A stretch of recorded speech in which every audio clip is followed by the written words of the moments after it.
오늘은 그들이 말하지 않는 23가지 17번째 챕터부터 20번째 챕터까지 정리하도록 하겠습니다.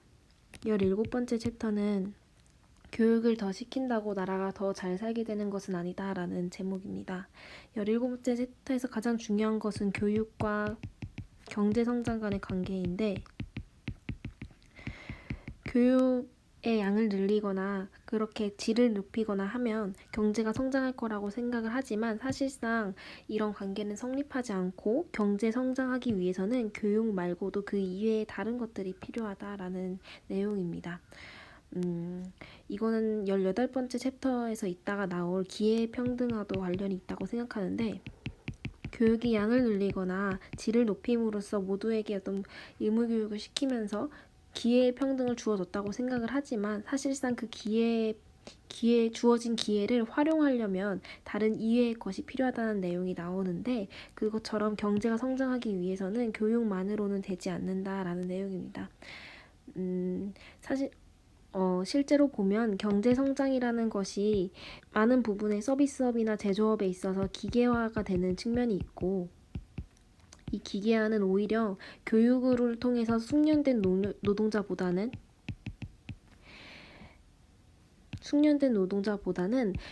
비숙련 노동자로도 충분하기 때문에, 경제가 성장하기 위해서는, 그리고 경제가 성장했을 때에는 교육을 필요로 하지 않는다. 경제가 성장했을 때는 숙련된 노동자를 필요로 하지도 않는다라는 것입니다. 그래서 교육을 한다고 해서 경제가 성장하는 것도 아니고, 경제가 성장하기 위해서 교육이 필요한 것도 아니다라는 그런 내용입니다. 17번째 챕터는 그렇게 상대적으로 간단한 내용이었지만, 여기서는 이 주요 내용과는 별개로 교육의 본질에 대해서 생각해 볼 수 있었는데요. 교육의 본질에서 책에서 구분하는 것은 초등교육과 고등교육, 이렇게 기초적인 교육과 좀 고등교육으로 나누고 있는데, 초등교육 같은 경우는 기본적인 상식이나 아니면은 자아실현, 자기 좋은 양질의 삶, 이런 것들을 위한 기본적인 정보를 제공하는 데에 의의가 있다고 합니다.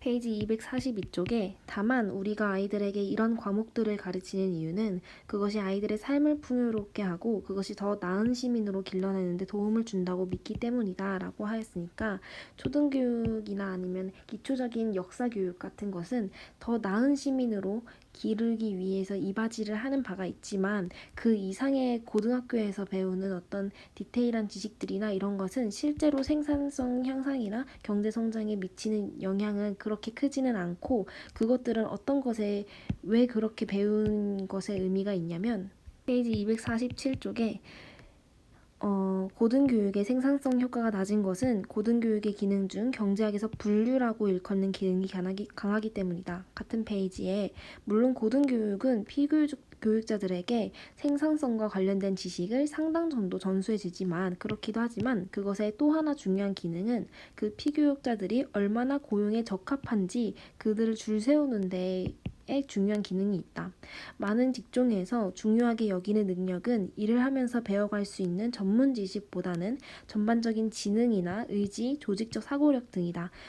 꾸준함, 성실성, 이런 것들이 되겠죠. 따라서 대학에서 역사나 화학을 전공하면서 배운 지식은 보험회사나 교통부 공무원으로 근무할 때는 거의 쓸모가 없겠지만, 대학을 나왔다는 사실 자체가, 그리고 거기에서 어떤 성적을 받았다는 사실 자체가 대학을 가지 않은 사람들보다, 그리고 성적이 낮은 사람들보다 더 똑똑하고 성실하고 의지가 강하며 조직적 사고력이 있다는 것을 어떻게 반증하는 그런 사례가 되기 때문에, 그 고등교육에서의 어떤 교육의 본질이나 목적은 그 지식을 얼마나 갖추었나 보다는 얼마나 이 사람이 성실한 사람인지, 이 수치화된 정보로 지표를 나타내는 데 목적이 있다라고 하였습니다.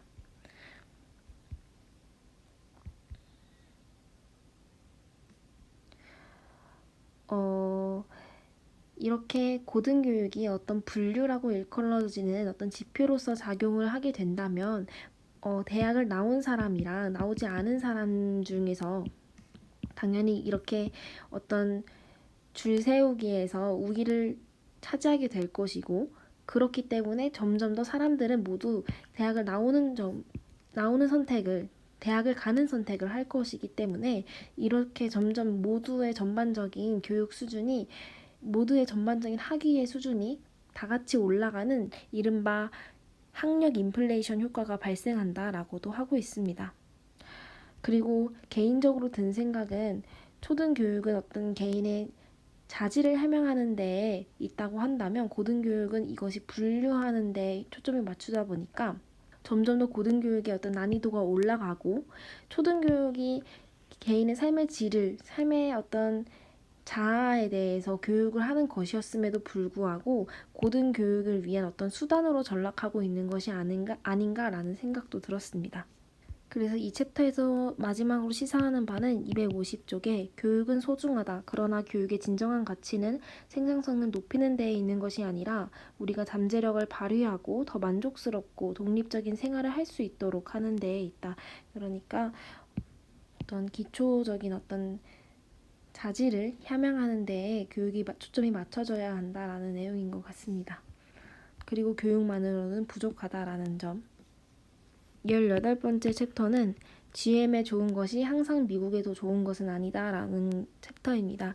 한때 미국의 아주 큰 회사였던 GM이라는 회사가 미국 전체 경제에 영향을 많이 미쳤는데 GM에 좋다고 해서 항상 미국 경제에 전반적으로 좋은 것은 아니다라는 내용입니다. 이런 내용은 어떤 기업의 이익과 국가의 이익이 상충할 수 있다라는 내용으로 이전 챕터에서도 많이 등장을 했었는데 그러면 왜 이렇게 옛날에 등장했던 내용이 또다시 이렇게 별도의 챕터로 등장했는지에 대해서 고민을 하지 않을 수 없었습니다. 이 챕터에서는 특히 GM이라는 회사에 대한 사례를 제시함으로써 국가의 어떤 규제가 어떤 식으로 행해질 수 있는지 구체적인 예를 주는 것으로 그 의미를 찾을 수 있을 것 같습니다. 그러면 GM에게 좋은 것이 미국 경제에도 좋을 것이라고 생각한 결과 그러한 정책을 펼쳤는데 결과적으로 봤을 때는 GM도 그렇게 어떤 위기를 극복하지 못했고 미국의 경제도 그거로부터 혜택을 얻지 못했으니까 그러면 그 당시에 GM에게 필요했던 규제는 어떤 것이었을지에 대해서 생각해보는 게 이 챕터의 숙제라고 할 수 있겠습니다. 페이지 261쪽에는 기업들이 장기적으로 지속 가능한 발전에 저해되는 행위를 못하도록 하는 것만이 규제는 아니다. 때로는 기업들로 하여금 개별 기업의 이익에는 부합되지 않지만 장기적으로 산업 부문 전체의 생산성을 높일 수 있는 조치를 강제로 취하게 하는 기능도 한다. 그러니까 규제라는 것은 금지하는 것뿐만 아니라 어떤 행위를 하도록 강제하는 것 역시 그것도 규제의 어떤 일환으로 볼 수 있기 때문에 이 부분에서 착안해서 GM과의 회사에 연결해서 좀 읽어본다면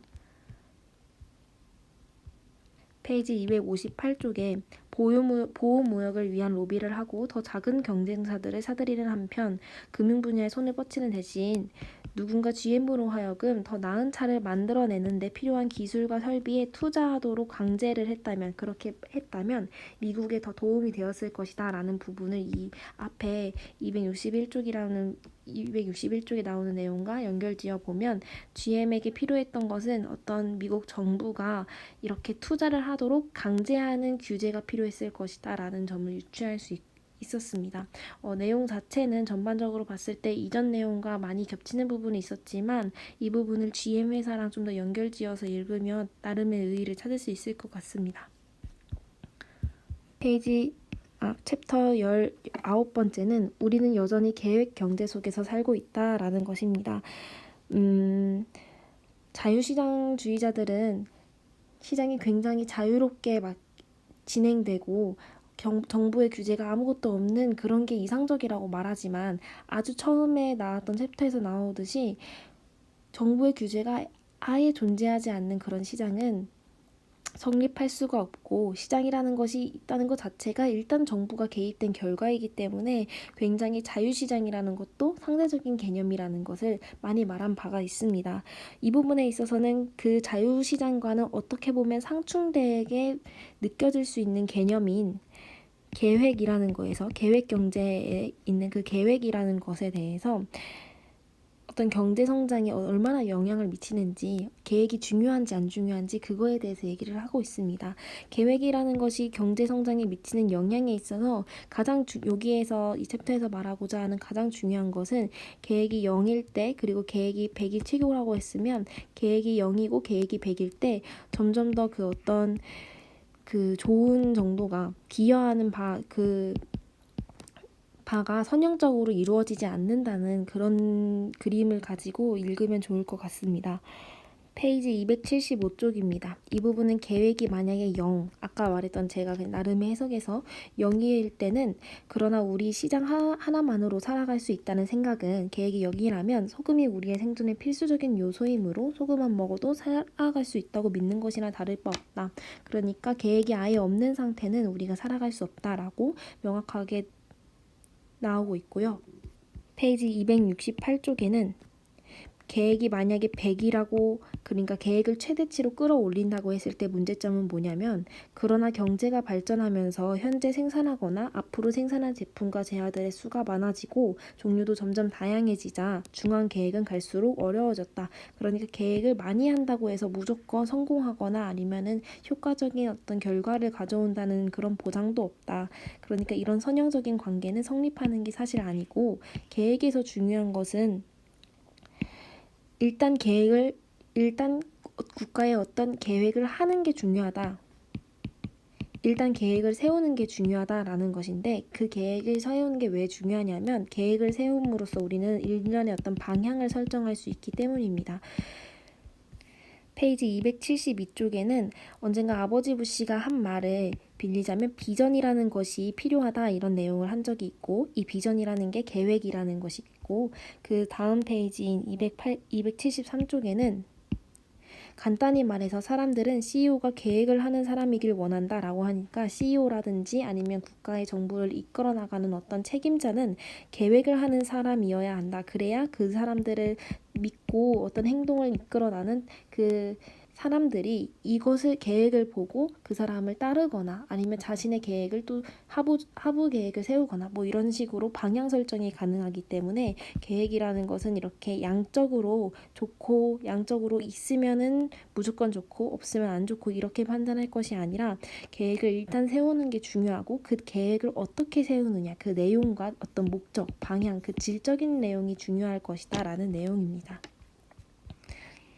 20번째 챕터는 기회의 균등이 항상 공평한 것은 아니다 라는 내용입니다. 우리가 어떤 공정한 사회를 상상함에 있어서 가장 많이 등장하는 게 결과의 평등과 기회의 평등이 될 텐데, 이 파트에서 반박하고자 하는 주장은 기회의 평등만 주어진다면 모두가 다 같이 어떤 공정한 사회일 것이다 라고 그렇게 말할 수 있다라는 주장을 반박하고 있습니다.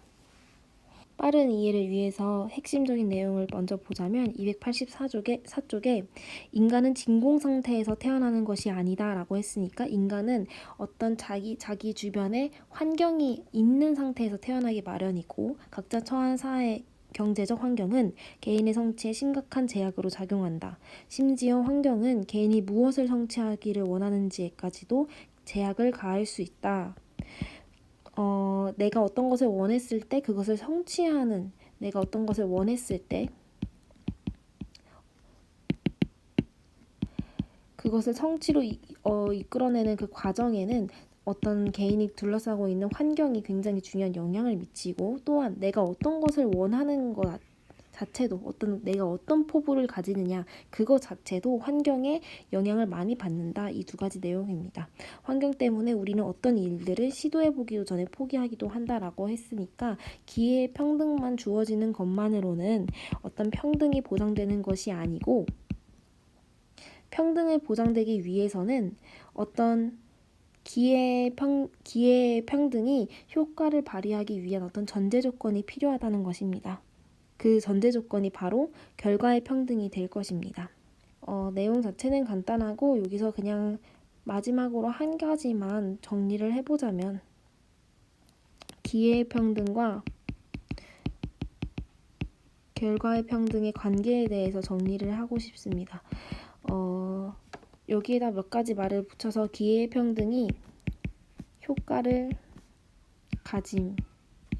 기회평등이 효과를 가진다. 그러니까 기회평등이 우리가 원하던 어떤 공정한 사회? 그게 효과라고 한다면 그렇게 되기 위해서는 결과의 평등이 전제가 되어야 한다라는 내용입니다.